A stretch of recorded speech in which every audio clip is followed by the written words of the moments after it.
할렐루야. 주님의 은혜와 평강이 성도님들 가정과 일터마다 함께 하시기를 축복합니다. 옆 사람과 인사 나누겠습니다. 마라나타, 마라나타. 오늘이 벌써 2021년 마지막 주일이네요. 2021년도 매 주일마다 하나님 앞에 나와서 찬양과 경배를 드리며 예배 드릴 수 있도록 은혜를 베풀어 주신 하나님께 감사와 영광을 올려드립니다. 코로나 바이러스로 힘들기도 했지만 우리가 주 앞에 나와서 예배 드릴 때에 하나님께서 우리와 함께 해주시면서 우리의 모든 근심과 걱정을 물리쳐 주시고 우리의 영혼에 큰 기쁨과 또 새 힘을 얻게 해주셨습니다. 우리가 새해에는 시편 100편 2절에 있는 100편 2절에 있는 말씀처럼 기쁨으로 여호와를 섬기며 노래하면서 그의 앞에 나아가는 우리 모든 성도님들이 되시기를 간절히 축원합니다. 아멘. 여러분, 예배의 자리에 나오실 때마다 기쁨이 있습니까? 아멘. 그렇죠. 그리고 바로 이곳에 우리가 예배하는 이곳에 하나님께서 임하여 계심을 믿으십니까? 아멘. 우리 하나님은 온 땅을 다스리시는 하나님이십니다. 온 땅을 다스리시는 하나님이세요. 그래서 우리가 기뻐해야 되는 것이죠. 시편 97편 1절에 이렇게 말씀합니다. 여호와께서 다스리시나니 땅은 즐거워하며 허다한 섬은 기뻐할지어다. 여호와께서 다스리시나니 땅은 기뻐하고 허다한 섬은 즐거워할지어다. 전능하신 하나님께서 온 세상을 다스리시기 때문에 우리는 기뻐하고 즐거워할 수 있습니다. 여러분, 이 찬양 아시죠? 감사함으로라는 찬양인데요. 감사함으로 그 문에 들어가며 그의 궁전에 들어가 주께 감사드리며 그 이름을 송축할지어다. 주님의 기쁨, 주님의 기쁨 내게 임하네. 나 항상 기쁨 안에서 주차. 주님의 기쁨, 주님의 기쁨 내게 임하네. 나 기쁜 찬송 주께 드리네. 아멘. 이 찬양을 부르다 보면 저는 기쁨이 우리 안에 들어오는 것을 알 수 있어요. 한 번 불러서 잘 못 느끼면 두 번 부르면 돼요. 다시 하겠습니다. 아멘. 감사함으로 그 문에 들어가며 감사함으로 그 문에 들어가며 그의 궁전에 들어가 주께 감사드리며 그 이름을 송축할지. 아멘. 주님의 기쁨 내게, 주님의 기쁨 내게 임하네. 나 항상 기쁨 안에서 주 찬양. 주님의 기쁨 내게 임하네. 나 기쁜 찬송 주께 드리네. 주님의 기쁨 내게, 주님의 기쁨 내게 임하네. 나 항상 기쁨 안에서 주 찬양. 아멘. 주님의 기쁨 내게 임하네. 나 기쁜 찬송 주께 드리네. 아멘. 할렐루야. 아멘. 여러분 마음속에 기쁨이 오십니까? 아멘. 주님의 기쁨이 있어요. 감사함으로 그 문에 들어가면 온 천지 만물을 창조하시고 다스리시는 그 하나님 앞에 예배하러 들어가면 우리는 언제나 기쁨을 맛볼 수가 있습니다. 우리는 지금까지 살펴본 이 빌립보서 말씀을 통해서 하나님의 자녀는 어때야 되는가? 항상 기뻐해야 한다는 것을 배웠습니다. 바울은 항상 기뻐했죠. 감옥에 있어도 기뻐하고 자유해도 기뻐했습니다. 풍부해도 기뻐했지만 빈곤에 처할 때도 기뻐했습니다. 궁핍해도 기뻐했죠. 무슨 일을 만나든지 기뻐했습니다. 그래서 빌립보 교회 성도들에게도 여러분도 나처럼 기뻐하십시오 이렇게 권면했습니다. 하나님의 자녀는 어떤 형편 속에서도 기뻐하는 사람입니다. 그래서 4절을 보면 바울 사도가 이렇게 명령하고 있습니다. 자, 같이 시작. 주 안에서 항상 기뻐하라. 내가 다시 말하노니 기뻐하라. 아멘. 언제 기뻐하라고요? 예, 항상 기뻐하라고 했습니다. 바울은 이 말씀에서 2번이나 기뻐하라고 강조합니다. 2번이나. 그러니까 하나님의 자녀에게 있어서 기뻐하는 것은, 그것도 항상 기뻐하는 것은 선택이 아니라 명령입니다. 왜냐하면 예수님은 우리가 항상 기뻐하는 것을 기뻐하시기 때문이에요. 요한복음 15장 11절에 예수님이 이렇게 말씀하십니다. 내가 이것을 너에게 이름은 내 기쁨이 너희 안에 있어 너희 기쁨을 충만하게 하려는 것이다. 예수님은 우리가 기뻐하는 것을 원하십니다. 예수님께서도 항상 기뻐하셨던 것처럼 우리도 항상 기뻐하기를 원하십니다. 그러면 그 기쁨의 비결이 무엇일까요? 오늘 말씀 보니까 주 안에서 기뻐하라. 주 안에서 항상 기뻐하라 이렇게 말씀합니다. 그러니까 주 안에 있으면 항상 기뻐할 수 있고 주 밖에 있으면 항상 기뻐할 수 없는 것이죠. 그러면 주 안에 있는다는 것이 무엇입니까? 주 안에 있는다. 예수님께서 포도나무 비유에서 이렇게 말씀해 주셨어요. 나는 참 포도나무요 너희는 가지니 너희가 내 안에 내가 너희 안에 있으면 이 사람은 과실을 많이 맺나니 나를 떠나서는 너희가 아무것도 할 수 없습니다. 그렇습니다. 예수님 안에 있게 되면 우리가 열매를 많이 맺는다고 하셨어요. 무슨 열매일까요? 성령의 열매, 사랑. 2번째가 뭐예요? 희락이 뭐죠? 기쁨이에요. 기쁨의 열매를 우리 주 안에 있으면 많이 맺는다고 말씀해 주는 거예요. 그러니까 우리가 기뻐할 수 있는 비결은 뭐냐? 예수님 안에 사는 겁니다. 예수님과 같이 거하는 거예요. 예수님을 꼭 붙들고 사는 겁니다. 그러면 예수님께서 우리 안에 거하시면서 우리 안에 기쁨의 열매를 많이 맺게 주시는 거예요. 그러니까 기쁨의 열매를 많이 맺고 싶으면 기쁨의 근원이 되시는, 기쁨의 샘물이 되시는, 기쁨의 바다가 되시는 그 예수님과 함께 살면 되는 것이죠. 여러분은 어디에 꼭 붙어 계십니까? 돈에 꼭 붙어 있으면 떼돈을 벌면 기뻐하지만 돈을 다 잃어버리면 기쁨도 사라지죠. 좋은 차를 사고 좋은 집을 사고 또는 뜻하지 않게 횡재를 해서 얻은 기쁨은 어려움을 만나게 되면 순식간에 다 물거품처럼 사라져버리게 됩니다. 그러나 영원히 변하지도 않고 사라지지도 않는 기쁨을 주시는 분이 계십니다. 누구십니까? 누구세요? 나의 주님 예수 그리스도. 우리 예수님 이름 부를 때는 좀 크게 부르면 좋겠어요. 누구시라고요? 예수 그리스도. 아멘. 그분은 언제나 변치 않는 분이십니다. 어제나 오늘이나 영원토록 변함이 없으세요. 영원히 나와 함께 하시고 나를 사랑해 주시는 분이십니다. 그러므로 참 기쁨은 바로 이 영원히 나와 함께 해주시는 예수님과 함께 거할 때에만 찾아오게 되는 것입니다. 오늘 사도 바울도 감옥에 갇혀 있습니다. 고난의 길을 걷고 있습니다. 그러나 그 속에서도 주님께서 함께 하시기 때문에 주 안에 거하기 때문에 바울은 주 안에서 기뻐하라. 내가 다시 말하노니 기뻐하라 라고 말씀하는 것이죠. 그러므로 예수님을 여러분의 삶 속에 꼭 같이 모시고 사시기를 축복합니다. 날마다 예수님을 생각하고 날마다 예수님과 이야기하고 날마다 예수님의 말씀을 듣고 날마다 예수님을 찬송하며 사시기 바랍니다.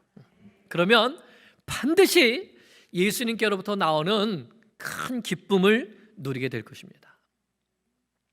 그래서 그리스도인에게 가장 필요 없는 것이 있습니다. 뭘까요? 염려입니다. 염려, 걱정. 여러분 선택하세요. 예수님을 붙들고 사시겠습니까? 염려를 붙들고 사시겠습니까? 정말이죠? 네. 그런데도 많은 경우에 우리는 예수님이 아니라 염려를 붙들고 살아요. 걱정을 붙들고 삽니다.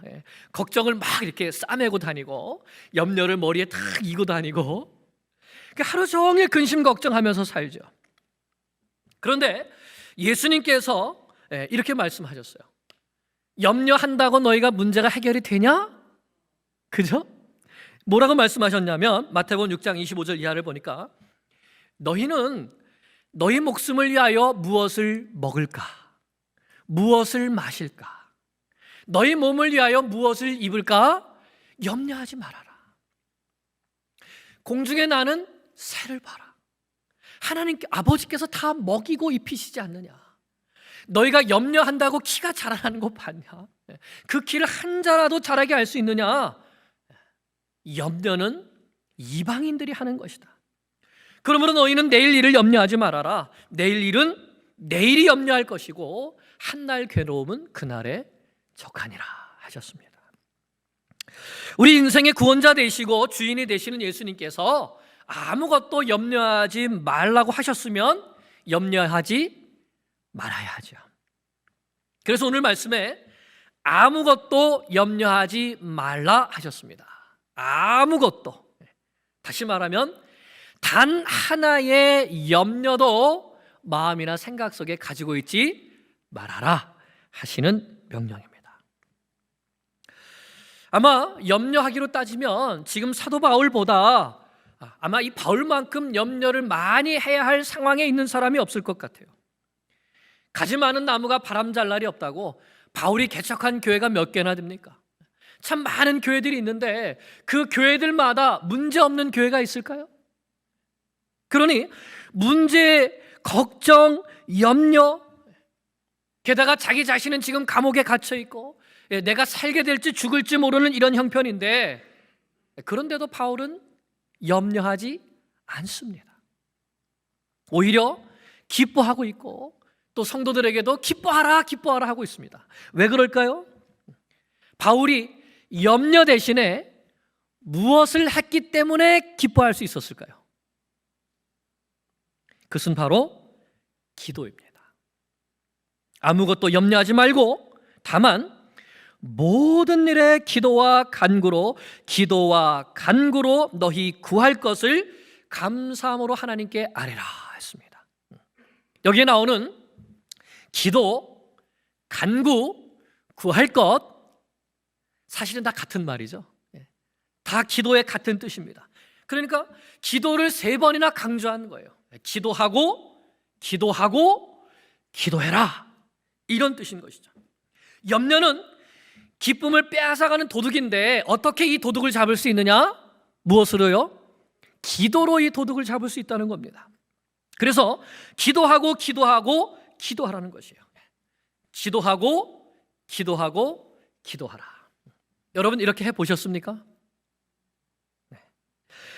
다니엘이 바벨론의 총리가 되었을 때에 함께 하는 이 고관들이 다니엘을 시기해서 죽이고 싶어 했죠. 그래서 다리오 왕에게 지금부터 30일 동안 누구든지 왕이나 또는 다른 신에게 기도하는 사람은 구하는 사람은 사자굴에 집어넣는 그런 법을 우리 만듭시다. 왕에게 청했습니다. 다리오 왕이 그 조서에다가 자기 인장을 딱 찍었어요. 왜냐하면 다니엘이 날마다 기도하는 사람이라는 것을 알고 이런 계략을 꾸며서 다니엘을 죽이려고 했던 것이죠. 그런데 다니엘이 어떻게 했습니까? 다니엘서 6장 10절에 보니까 다니엘이 이 왕의 조서에 어인이 인장 반지가 찍힌 것을 알고도 자기 집으로 돌아가서는 예루살렘을 향하여 난 그 방에 자기 창문을 활짝 열어놓고 하루 몇 번이요? 하루 3번 하나님 앞에 무릎을 꿇고 감사하며 기도했다고 말씀하고 있습니다. 다니엘이 하나님 앞에 하루 3번 기도했습니다. 그랬을 때 하나님께서 다니엘을 사자굴 속에서 구원해 주셨습니다. 하나님께서 일해 주셨던 것이죠. 여러분, 우리가 기도하면 누가 일해 주십니까? 아멘. 우리의 인생 가운데 하나님께서 일해 주십니다. 그래서 바울은 모든 일에 기도하라고 했습니다. 그것도 감사함으로 기도하라고 말씀했습니다. 여러분, 감사는 어떨 때 하는 거예요? 감사는 우리가 어떨 때 감사합니다 하죠? 누군가 나에게 좋은 것을 주었을 때 그 다음에 나오는 반응이 감사합니다예요. 그런데 바울은 지금 언제 감사하라고 하는 겁니까? 기도할 때, 기도하면서 하나님 앞에 모든 기도와 간구와 구할 것을 아뢰면서 바로 감사하라는 거예요. 왜 그럴까요? 네, 하나님 아버지는 우리가 구하는 것 이상으로 우리에게 가장 좋은 것을 주시는 분이시기 때문에 우리는 모든 기도마다, 모든 간구마다, 모든 구하는 것마다 하나님께서 나에게 가장 좋은 것을 주실 것으로 믿고 미리 감사할 수 있다는 것이죠. 그래서 먼저 감사하라는 것입니다. 아버지를 믿는 자녀는 걱정이 없습니다. 염려가 없어요. 아버지가 나에게 가장 좋은 것을 줄 것을 믿기 때문입니다. 여러분, 이 믿음을 가지시기를 축복합니다. 나의 하나님은 나에게 가장 좋은 것을 주시는 나의 아버지이십니다. 그래서 우리는 기도하면서 동시에 무엇해야 돼요? 감사해야 합니다. 오늘 마음으로 결단하시기 바랍니다. 하나님 아버지, 이제부터는 내 삶에 어떠한 어려움이 닥쳐오더라도 아버지께 기도하는 자녀가 되겠습니다. 감사하는 자녀가 되겠습니다. 성령님, 내가 이렇게 기도의 사람이 될 수 있도록, 감사의 사람이 될 수 있도록 도와주세요. 아멘. 여기까지가 우리가 할 일입니다. 모든 일에 기도하며 감사하는 것. 그러면 그 다음은 하나님께서 일하십니다. 7절에 보면, 그리하면 모든 지각에 뛰어난 하나님의 평강이 그리스도 예수 안에서 너희 마음과 생각을 지키시리라. 아멘. 무엇을 주신다고요? 평강을 주신다고요. 평안을 주십니다. 거친 파도가 몰아치고 강한 비바람에 집이 무너져 버릴 것 같은 환경인데도 그 속에서도 평안을 누리게 해 주신다는 약속입니다. 그 평강도 어떤 평강입니까? 모든 지각에 뛰어난 평강이라고 했습니다. 다른 말로 하면 인간의 이성이나 인간의 경험으로는 도저히 상상할 수도 없고 맛볼 수도 없는 평강을 말씀하는 거예요. 이 평강을 예수님께서는 이렇게 말씀하셨습니다. 요한복음 14장 27절에 평안을 너희에게 끼치노니 곧 나의 평안을 너희에게 주노라. 내가 너에게 주는 것은 세상이 주는 것과 같지 아니하니라. 너희는 마음에 근심하지도 말고 두려워하지도 말라.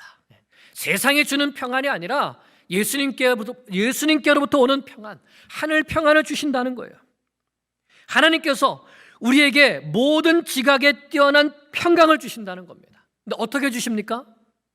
누구 안에서요? 그리스도 예수 안에서 주신다고 했습니다. 다시 말하면 우리가 예수님을 생각하면 우리 마음속에 하나님의 평강이 찾아온다는 겁니다. 예수님을 마음에 모시고 살면 하늘 평안이 찾아옵니다. 예수님을 묵상하면 평안이 찾아옵니다. 예수님을 믿고 신뢰하면 평안이 찾아옵니다. 여러분, 우리 예수님이 어떤 분이십니까? 성경에서 예수님이 어떤 분이신지 가장 잘 가르쳐 주신 말씀 가운데 하나가 선지자 이사야가 이제 메시아가 탄생하시게 될 것을 예언하면서 주신 말씀이에요. 이사야서 9장 6절에 우리가 잘 아는 말씀이 있어요.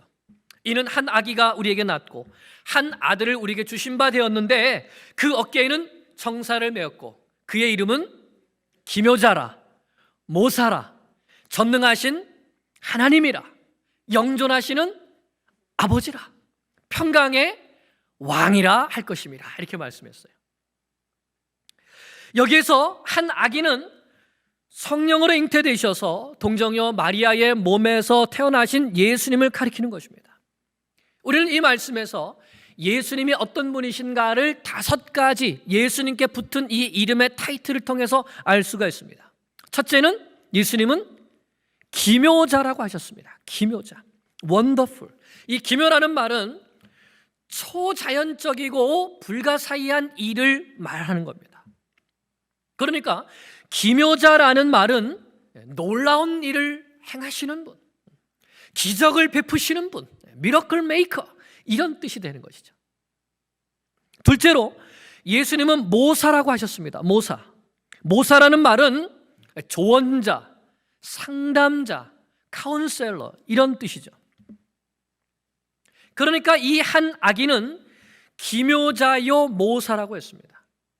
이 말은 놀라운 지혜와 능력을 가지고 통치하는 왕이란 뜻이죠.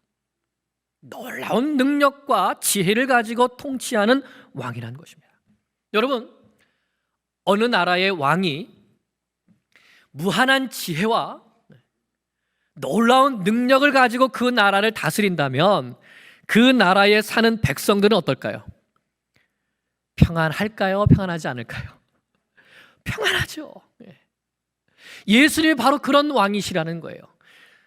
무한한 지혜와 놀라운 능력으로 자기 백성을 다스리는 왕이 되시는 겁니다. 여러분, 우리는 지혜가 부족하고 능력이 부족해서 한탄할 때가 얼마나 많습니까? 우리가 자녀를 키우다 보면 뭔가 조언을 해주고 싶은데 이걸 어떻게 조언해 줘야 될지, 또 뭔가 해주고 싶은데 이거를 해줄 수 없어서 안타까울 때가 있지 않습니까? 그런데 우리 예수님은 놀라운 기적을 행하시는 분이며 지혜가 충만하신 분이십니다. 그래서 우리가 누가 좀 나를 좀 도와주면 좋겠다, 나에게 좀 누가 지혜롭게 조언해 주면 좋겠다, 내가 할 수 없는 것을 누가 좀 도와주면 좋겠다 할 때 누가 도와줄 수 있습니까? 예수님께서 당신의 말씀으로 우리에게 지혜의 조언을 해주시고 당신의 능력으로 우리의 삶의 길을 인도해 주시는 것이죠.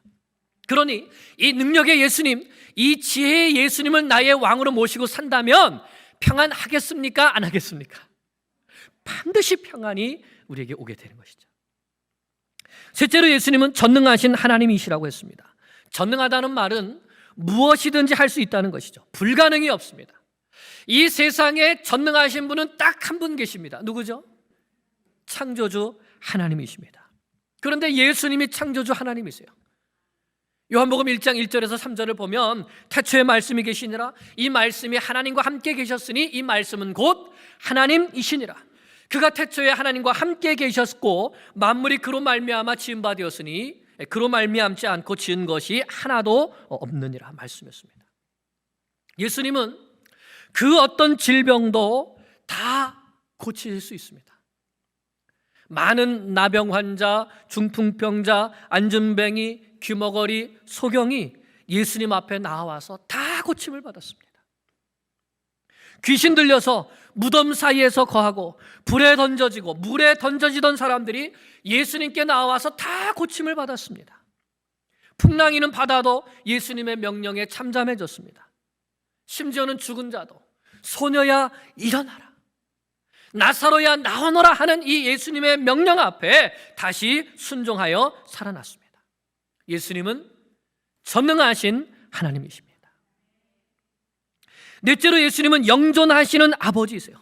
영존하신다는 것은 영원히 계신다, 영원히 우리와 함께 해주시는 아버지라는 말씀이죠. 아버지는 자녀를 낳습니다. 아버지는 자녀를 기르죠. 아버지는 자녀를 보호합니다. 아버지는 자녀의 앞길을 열어줍니다. 아버지는 자녀를 위해서 무엇이든지 가장 좋은 것을 채워줍니다. 그래서 우리는 아버지가 필요합니다. 모든 사람에게는 아버지가 필요해요. 그런데 이 세상의 아버지는 해줄 수 없는 게 너무 많습니다. 지혜도 부족합니다. 능력도 부족합니다. 무엇보다 영원히 함께 있어 줄 수가 없습니다. 그런데 우리 예수님은 나의 영존하시는 아버지가 되십니다. 영원토록 우리를 떠나지 아니하시고 한결같은 사랑으로 보호해 주시고 인도해 주시는 아버지가 되십니다. 히브리서 13장 5절에 내가 결코 너희를 버리지 아니하고 너희를 떠나지 아니하리라, 약속해 주셨습니다. 예수님은 우리의 영존하시는 아버지이십니다. 다섯째로 예수님은 평강의 왕이십니다. 평강의 왕. 유대인들은 평강을 네 가지로 생각했습니다. 첫째는 전쟁이 없는 상태, 싸움이 없는 상태를 평강이라고 했어요. 둘째는 몸이 건강하고 몸에 아픔이 없고 물질적으로 풍요한 것을 이 평강이라고 했습니다. 셋째는 마음의 근심 걱정이 하나도 없는 상태를 평강이라고 했습니다. 그리고 넷째는 하나님께로부터 오는 구원을 평강이라고 했어요. 그러니까 하나님께서 전쟁에서 구원해 주시고 육체의 질병에서 구원해 주시고 마음의 근심 걱정으로부터 구원해 주시는 이 모든 것을 평강이라고 했습니다. 그러니 우리에게는 평강이 필요합니까? 필요 없습니까? 평강이 필요하죠. 우리는 평강이 필요합니다. 날마다 평강이 필요합니다. 그런데 누가 평강의 왕이세요? 예수님이 평강의 왕이십니다. 그러므로 그 예수님을 우리 안에 모시고 살면 우리는 항상 평안을 누릴 수 있는 것이죠. 예수님은 기적을 베푸시는 기묘자이십니다. 예수님은 지혜가 무한하신 모사이십니다. 예수님은 모든 것을 하실 수 있는 전능하신 하나님이십니다. 예수님은 영원토록 우리를 사랑으로 돌보시는 영존하시는 아버지이십니다. 예수님은 우리에게 하늘의 평강을 주시는 평강의 왕이십니다. 그러면 우리는 아무것도 염려할 것이 없습니다. 다만 예수님 안에만 있으면 됩니다. 그러면 이 세상에서도 평강을 누리고 저 천국에서도 평강을 누릴 수 있습니다. 사랑하는 여러분, 오늘 하나님께서 우리에게 말씀해 주셨습니다. 아무것도 염려하지 말아라. 아무것도 염려하지 말아라. 내가 너희의 아버지가 아니냐? 내가 너희를 위해서 내 아들 예수를 보내주지 않았냐? 내 아들 예수의 이름으로 무엇이든지 구하면 들어주겠다고 약속하지 않았냐? 그러니 염려하지 말아라. 그 대신 기도하고 기도하고 기도해라. 그리고 감사해라. 그러면 내가 기묘자요, 모사요, 전능하신 하나님이요, 영존하는 아버지요, 평강의 왕이신 내 아들 예수 그리스도 안에서 너희의 마음과 생각을 지켜주며 하늘 평안을 너희에게 주겠다. 이 약속을 믿음으로 영접하시기 바랍니다. 믿으십니까? 아멘. 믿으면 실천을 해야죠, 그죠? 믿음은 우리의 삶의 실천으로 나와야 돼요. 자, 그러니까 이제부터는 어떻게 하셔야 돼요? 매일 기도하고 기도해야죠. 그래서 새해부터는 여러분들이, 우리 모든 성도님들이 하루에 몇 시간? 최소한 하루에 1시간씩은 우리 모두가 같이 기도하면 좋겠습니다. 예수님께서 제자들에게 말씀하셨죠. 베드로와 요한과 야고보가 예수님 겟세마네 동산에 기도하실 때, 야, 너희가 나와 함께 몇 시간이요? 이렇게 1시간도 깨어있을 수 없느냐? 말씀하셨어요. 여러분, 하루에 1시간 기도할 수 있을까요? 없을까요? 네, 한번 생각해 보세요. 여러분, 마음속에 답답한 일이 있습니까? 없습니까? 가슴 졸이는 일이 있습니까? 없습니까? 일이 잘 풀리지 않을 때가 있습니까? 건강이 좋지 않을 때가 있나요? 어려운 일이 계속 있나요? 어떻게 해야 될지 몰라서 힘들어할 때가 있습니까? 우리에게 매일같이 일어나는 일이에요. 매일같이. 그런데 여러분의 기도 생활은 어떻습니까? 목사님, 저도 하루 3번 기도합니다. 아침 먹을 때 기도하고 점심 먹을 때 기도하고 저녁에도 기도합니다. 목사님, 저는 2번 더 합니다. 아침에 일어나서 기도하고 저녁에 잠자기 전에 기도합니다. 그러면서 걱정하는 데 시간 보내고 TV 보는 데 시간 보내고 하지 않습니까? 그래서 우리가 그러지 말고 시간을 내서, 시간을 정해서 하루 1시간은 내가 기도하는 시간이다, 이렇게 정해놓고 기도하시면 좋겠어요. 그래서 혼자 하시기 힘들면 저하고 같이 하시면 돼요. 오늘 이제 주보에 우리 광고가 나갔는데, 여기 보면 하루 1시간 기도하는 것에 대하여서 여러분 그 주보에 이제 생각하는 우리 나눔의 글에 글이 가 있어요. 거기 보면 새해에는 이제 말씀과 기도로 삽시다 해서 성경 1독, 2독, 3독, 또 이제 노르스 선교사님과 같이 하는 꿀송이 보야큐티 카톡방, 그 다음에 하루 1시간 기도하는 방인데, 시작부터 매일 하루 1시간 하자 그러면은 이제 기가 죽을 수가 있으니까, 그래서 저는 작심삼일이라 그러죠. 작심삼일. 그게 무슨 뜻이에요? 작정하고 3일 지나면 다 이게 안 된다는 게 아니고, 3일은 작심하고 기도하자. 그래서 작심삼일이에요. 그래서 일단은 일주일에 3일만이라도 내가 하루 1시간씩 하나님 앞에 기도하겠다.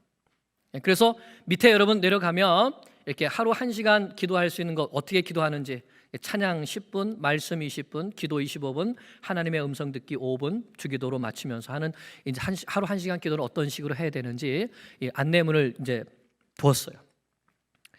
그리고 하루 1시간 기도를 하시면서 여러분들이 같이 이제 이 예배 노트, 기도 노트를 같이 적으시면 좋아요. 그래서 이제 앞쪽에서부터는 하루 1시간 기도하는데, 오늘 내가 날짜를 쓰고, 오늘 내가 찬송가 몇 장, 찬양 무슨 찬양 하나님 앞에 올려드렸다. 오늘 말씀은 무슨 말씀, 뭐 마태복음 1장, 2장, 3장을 내가 읽었다. 그리고 거기에서 오늘 하나님께서 내게 무슨 말씀을 주셨다 하는 것을 이제 일기 형식으로 기록하는 거예요. 그리고 뒤에서부터는 이제 그 기도 제목을, 나의 기도 제목을 적는 거예요. 그러니까 염려 제목을 적어놓고, 이걸 어떻게 하라고요? 모든 염려를 주께 맡겨 버리라 그랬잖아요. 그죠? 그래서 기도 제목을 1번 무슨 기도 제목 쭉 적어놓고 이걸 이제 매일 주님 앞에 맡겨서 드리는 거예요. 그러면 하나님의 평강이 우리에게 찾아오겠죠. 그리고 가운데부터 뒤로는 이제 여러분이 이제 정해놓고 하시면 되는데, 이거는 여러분들이 말씀을 읽다 보면 하나님께서 우리에게 순종하라고 하시는 그 마음의 감동을 주시거나 말씀을 주실 때가 있어요. 자녀에게 내가 잘못한 것을 용서를 빌어라, 누구와 화해해라, 누구를 도와주어라 하는 이런 말씀들을 주실 때가 있어요. 그러면 가운데는 그거를 적어놓고 내가 이것을 순종했는지 안 했는지를 적으시는 거예요. 그래서 이게 예배 일기가 됩니다. 예배 일기가. 하루 1시간 이 기도하겠다 결심하시고, 아래 이제 우리 게시판에 보면 쭉 나 하겠습니다 하고 명단 적는 게 있어요. 거기에다 이름을 딱 적어주시면 요 노트를 선물로 드립니다. 오늘부터. 네. 그래서 여러분, 우리가 정말 내년에는 하루 1시간 기도해 보기를 바랍니다. 하루 1시간 아니라 저는 10분도 기도하기 힘든데요. 오케이, 그럼 10분부터 시작하시는 거예요.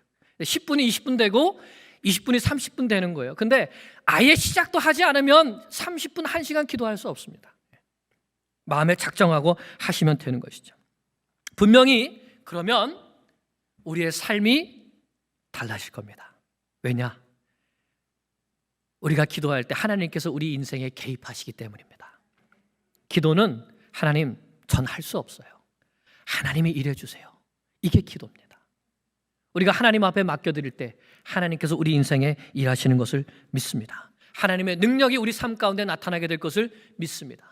그러면 반드시 평안하게 될 것입니다. 예수님 안에 거하는 가장 기본적인 생활은 말씀과 기도입니다. 매일 하나님의 말씀을 읽고 매일 시간을 내서 기도하는 것이 예수님과 동행하는 것입니다.